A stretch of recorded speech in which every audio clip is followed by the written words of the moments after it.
Well, the latest entry in the quasi-Harry Potter franchise, Fantastic Beasts, The Secrets of Dumbledore, opened this weekend from Warner Brothers distributors, and apparently Dumbledore's secret is how to lose $100 million on a movie. Let's talk about that.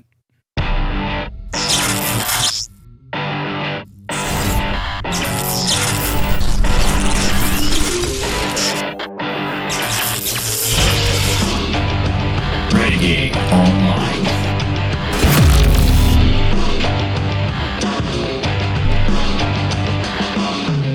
Well, welcome back. Another great day here at Valiant Renegade. It's good to see everybody out there once again. And if you are like one of the many folks watching this video not yet subscribed to this channel, please do take a moment, hit that subscribe button, hit that notification bell, share this sucker out on the social medias, and of course, do leave a comment before you head out the door today. We have a number of things to discuss on the box office realm because, of course, as we always try to do here on Valiant Renegade, we try to put Hollywood through the business and financial lens of reality.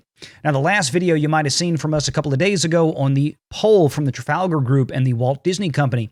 Now, normally that kind of news and politics isn't something that we dive hard into, but when it does have to deal with the entertainment industry, we do want to discuss it because it is something that is germane to what we see in the financial performances out there of many of these companies, including Disney, or in the case of today, places like Paramount or Warner Brothers. So we do want to talk about some box office numbers this weekend.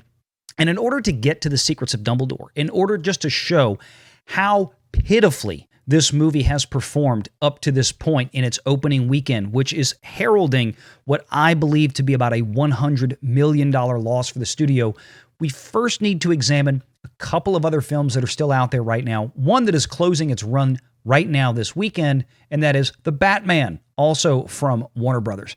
Now, The Batman, at first glance, you might look at and say, well, it did $750 million globally as it closes out. Now, when I say closes out, I mean because that is today, Monday, April 18th, as I record this. This is when The Batman officially drops onto HBO Max for free if you are already a subscriber, meaning, yes, you have to pay for an HBO Max subscription, but you do not have to pay an extra fee to watch The Batman on it. It is not a premium video on demand or PVOD title. It comes with it as part of your subscription.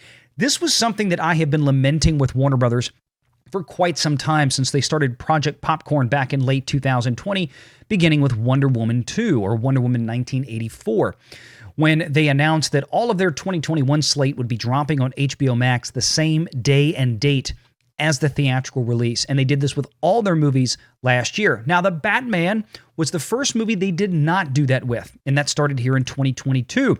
The Batman was given an exclusive 45-day window, but a problem still persists with that because when you announce to an audience when the movie is going to drop on a premium subscription service before it even lands in the theater, you are telling a significant portion of your audience that may not otherwise be that engaged enough to go to just sit at home and wait a few weeks and they'll see it on television for free with a service that they're already paying for.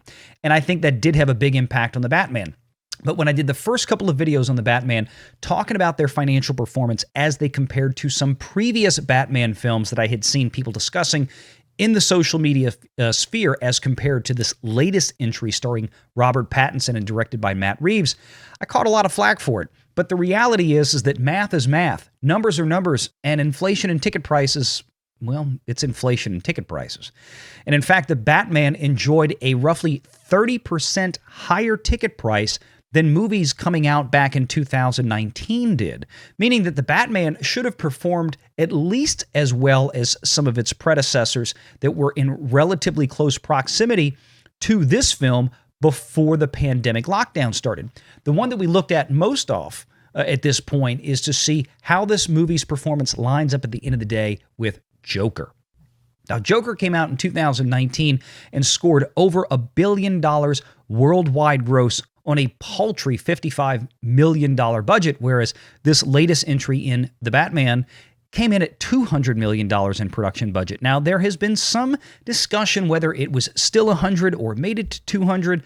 There have been numbers going back and forth. But needless to say, I think the original budget certainly was smaller. The problem was there was a significant number of production delays with this film, as did happen with a great many movies. But at the end of the day, when it comes to the numbers and accounting, it's really not an excuse. It's what did the movie cost versus what did the movie make? Now, The Batman did not lose money. This was not a box office bomb. But it was a failure in the sense that Warner Brothers was expecting a $1 billion worldwide haul with this film, especially after we just saw Spider-Man No Way Home bringing in almost $2 billion at the worldwide box office. I think $1 billion for this movie was a reasonable expectation. The problem, of course, is even with 30% higher ticket prices than just 2 or 3 years ago, Warner Brothers, The Batman, failed to make that mark. Disappointing as that is, at least they still broke even. At least they made some money at the box office. Something to hang your hat on at this point. But at the end of the day, not the best entry in the Batman series. But one movie that does look like it's coming along fairly well, although certainly will not equal the grosses of the Batman, is something that we really need to look at because that's going to take us into our Harry Potter, Fantastic Beasts, The Secrets of Dumbledore discussion, and that is Sonic the Hedgehog 2. Now, I did a video about a week ago on Sonic 2 after I actually caught it in the theaters. It's a great movie. It's a bunch of fun. And it's actually performing on par or overperforming its predecessor that came out in 2020. Matter of fact, the predecessor, the first Sonic movie, came out in early February of 2020, just a couple of weeks before this pandemic thing happened. And I don't know, would it like shut down all the theaters in the world or something? Something like that. I don't remember.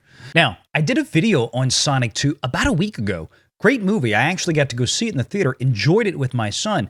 I might actually go back and see it again. But here's the thing with Sonic 2. It opened to a terrific $70+ million opening weekend. And it just had its second weekend where it pulled in another $30 million. About a 58% drop-off, which is not great. But it's not bad either, especially when considering the entire week for a lot of America's children, and frankly, a lot of kids around the world, was a holiday week due to the Easter holidays. So it actually racked up a pretty good little haul Monday through Thursday as well.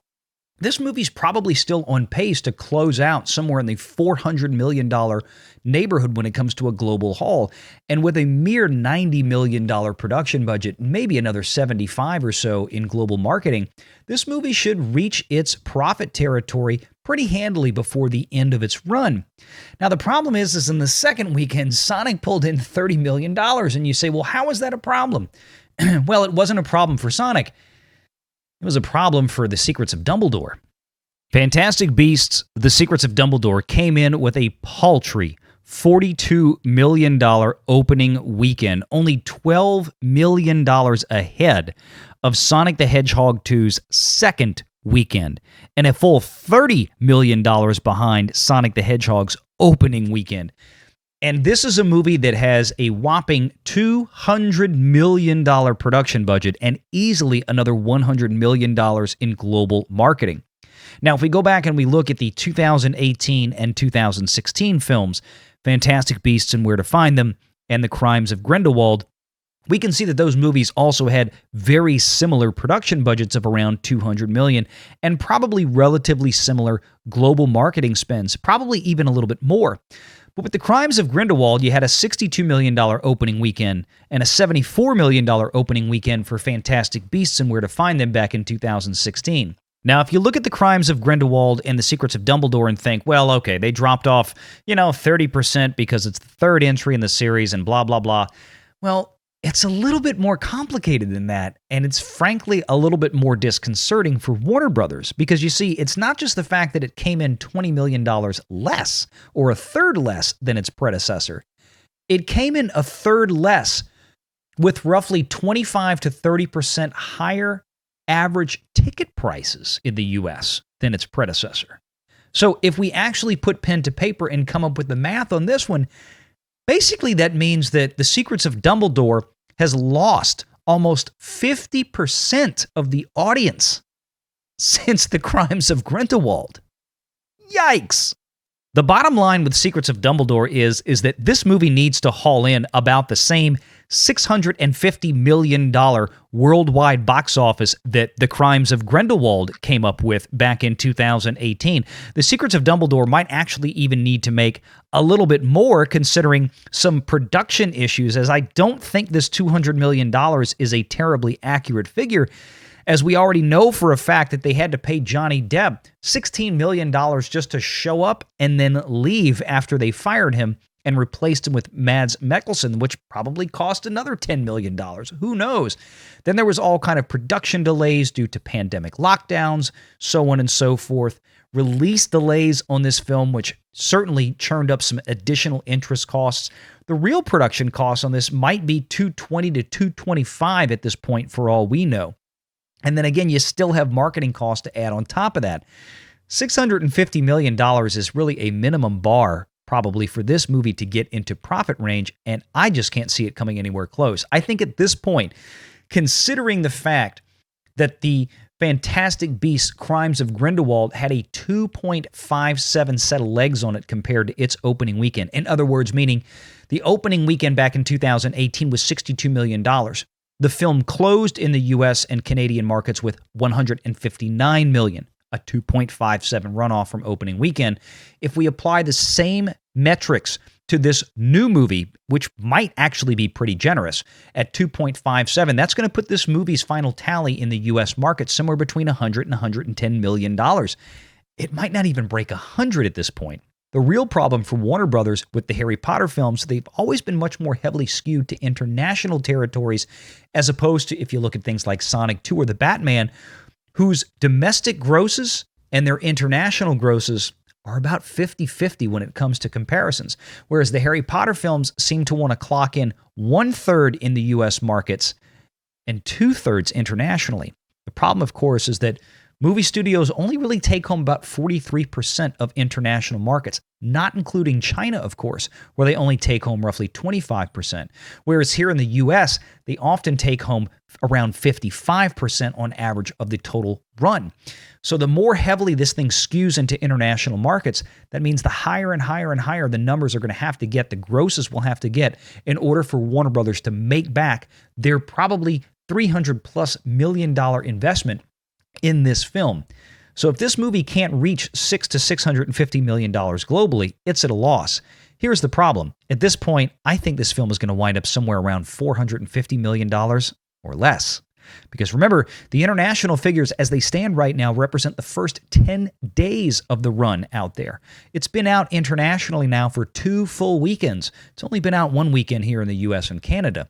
That's a big problem for Warner Brothers.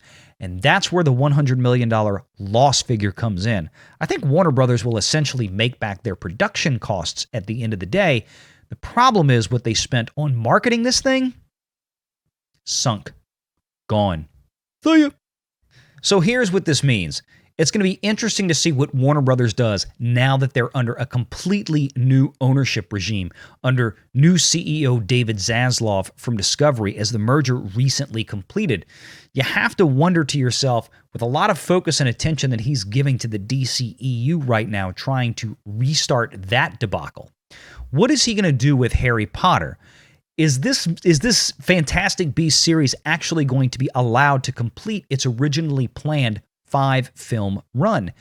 At this point, I have some serious doubts they will let it get to that point. I think they might actually shut the door right now, wait a couple of years, let this all die down, and then start anew. Maybe going back and actually getting some of the original cast back in, like Daniel Radcliffe and Emma Watson and Rupert Grint. Bring back some of the original folks, the original characters, and try to get something new going again. Time will tell, but as it stands right now, this Secrets of Dumbledore film is nothing short of an absolute financial disaster for Warner Brothers, and there is nothing much that's going to change it at this point. Unless the word of mouth absolutely shocks and stuns the world, that's what they're looking at, folks. Leave me a comment. Let me know if you've seen the movie or if you're planning to see it. I don't know. I mean, maybe you thought it was great. Maybe you didn't. Again, that really doesn't matter to me here because all we want to do is look at the math and the numbers and actually dissect this on whether a movie was actually financially successful or not at the box office. Hit that subscribe button, hit that notification bell, share this sucker out on social medias, and until next time, Take care, folks.